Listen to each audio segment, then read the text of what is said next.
Prior to even getting to voting day, there's been abduction of opposition, there's been the Electoral Commission disqualifying, denominating people after they've been nominated and campaigning for several months. So the Electoral Commission is now also acting as a voter and deciding who should be denominated, leaving NRM unopposed in many positions. So 20 MPs were denominated from the opposition party, leaving 20 unopposed going into this election. Beyond that, there's been a lot of violence, enforced disappearances, arbitrary arrests, and from when the campaign began until now, over 750 people from NUP, as well as their supporters, have either been disappeared or detained, arbitrarily detained. So there's been a huge amount of sabotage in the electoral climate, even leading up to what took place today. The voter registrar was not released in advance, so people couldn't thoroughly audit it. And there was voters who appeared multiple times.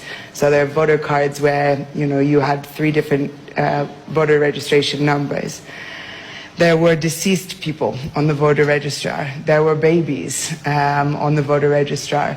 And then the amount of money that was spent to procure this system that was actually manufactured to fail. Because ultimately, if it worked well, it would have been a lot harder to steal an election.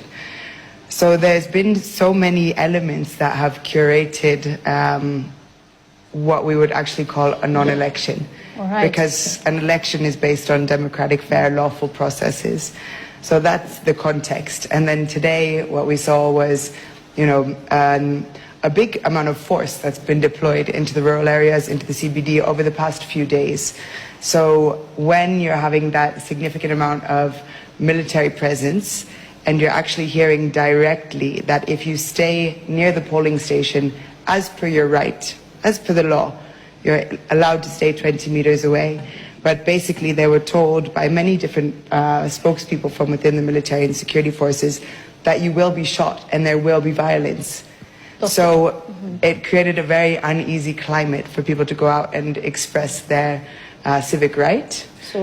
And then we get into the stuffed ballots and the non-functional machines and, delayed opening for polling stations. And accusations of rigging. Yes. What do you make about it? Traore has reportedly reached out to leaders in Tanzania, Rwanda, and Kenya, Uganda's East African neighbors, proposing preferential trade agreements that would exclude Uganda unless democratic reforms are made. One source familiar with the discussions told us he's essentially proposing to create an economic corridor that routes around Uganda, which could cost Museveni's government hundreds of millions in transit fees and trade revenues. But perhaps the most intriguing consequence is what's being whispered in diplomatic circles as the youth mobilization strategy. According to leaked communications, Traore's team has been coordinating with Pan-African youth movements to organize a continent-wide day of action demanding Bobiwine's release. This would include protests, social media campaigns, and direct appeals to international bodies. The goal? To make Bobiwine's imprisonment such a visible embarrassment that Museveni's allies, both in Africa and internationally, would be forced to pressure him for a resolution. This confrontation isn't happening in a vacuum, and the international implications are staggering. The United States, United Kingdom, and European Union have all expressed concerns about democratic backsliding in Uganda over the years, but their statements have largely been toothless, accompanied by continued aid and diplomatic engagement. Traore's move puts Western powers in an uncomfortable position. Do they support a military leader challenging another leader over democratic principles, or do they maintain their carefully calibrated policy of quiet diplomacy? China, which has significant investments in both Uganda and Burkina Faso, is reportedly watching the situation with great interest. Beijing has traditionally followed a policy of non-interference in African politics, but this confrontation could affect stability in regions where Chinese infrastructure projects are ongoing. A source at the Chinese embassy in Addis Ababa told our correspondent, "We are monitoring the situation and hope all parties can resolve their differences through dialogue and mutual respect." Russia, meanwhile, has been increasing its influence in West Africa, particularly in countries where France has been pushed out. The Wagner Group, despite recent upheavals, still maintains connections in the region. Some analysts suggest that Moscow might see this confrontation as an opportunity to position itself as a mediator, potentially gaining leverage with both sides in the process. But perhaps the most important international dimension isn't found in foreign capitals at all. It's found in the streets of Africa itself, where millions of young people are watching this confrontation unfold with a mixture of hope and anxiety. We've been monitoring social media reactions across the continent, and the response has been overwhelming. In Kampala, underground organizing groups have been galvanized by Traore's statement. One activist who asked to remain anonymous for safety reasons told us, "For years, we've felt alone in this struggle. Seeing an African leader stand up and say what so many are thinking, it gives us hope. It reminds us that change is possible, that we're not crazy for demanding better." In Accra, Lagos, Nairobi, and Johannesburg, young Africans are organizing solidarity rallies and online campaigns. The message is clear. This isn't just about Bobiwine or Uganda anymore. It's about whether a new generation of Africans can break free from the patterns of the past, where leaders cling to power for decades and crush any opposition that threatens their control. But there are also voices of caution and concern. In Kampala's markets and taxi parks, older Ugandans express worry about external interference. "We don't need another African leader telling us what to do," said one merchant we spoke with via phone. "We have our own problems to solve, our own way." This tension between Pan-African solidarity and national sovereignty lies at the heart of the current crisis. To truly understand what's happening right now, we need to zoom out and look at the bigger historical picture. Africa has been here before, at crossroads where the old guard faces challenges from younger, more radical voices demanding change. In the 1960s, it was the first generation of independence leaders. In the 1990s, it was the wave of democratization that swept the continent after the Cold War ended. But something feels different about this moment. The generation that Traore represents, Africans born after the 1980s who have grown up with mobile phones, internet access, and a fundamentally different vision of what's possible, they're not just asking for incremental reforms, they're demanding a complete reimagining of how power works on the continent. Dr. Fatima Hassan, a historian specializing in post-colonial African politics, explained it to us this way. Previous generational conflicts in African politics were often about who controlled the same systems of power. What we're seeing now is a challenge to the systems themselves. Traore and others like him are saying that the entire model of governance that emerged from independence, centralized, personality-driven, often authoritarian, that model is obsolete. The question is whether this challenge will succeed or whether it will crash against the rocks of entrenched power, regional politics, and international interests that have a stake in maintaining the status quo.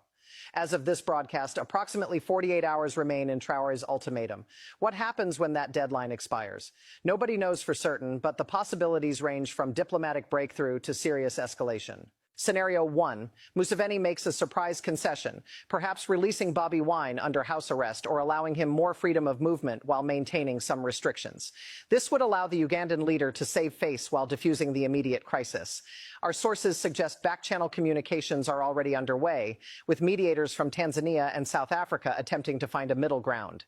Scenario 2, Museveni calls Traore's bluff, refusing to budge and daring the Burkinabe leader to follow through on his threats.